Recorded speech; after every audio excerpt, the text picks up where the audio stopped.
Samantala, mananatili pa rin sa PNP General Hospital si Senador Juan Ponce Enrile na dinalaw roon ni Senador J.V. Ejercito.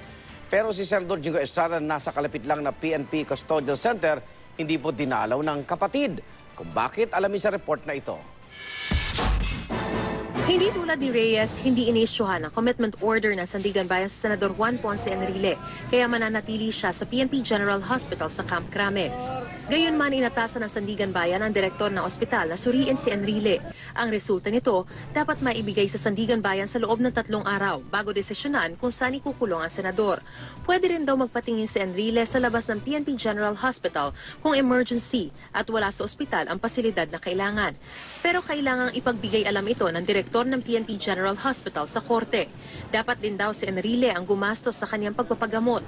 Sa ngayon, paiba-iba raw ang blood pressure ni Enrile ayon sa source ng GMA News, kaya limitado ang bisita niya. Kanina nakadalaw si Senador J.V. Ejercito. Dinatnan niyang maayos ang lagay at masayahin si Enrile.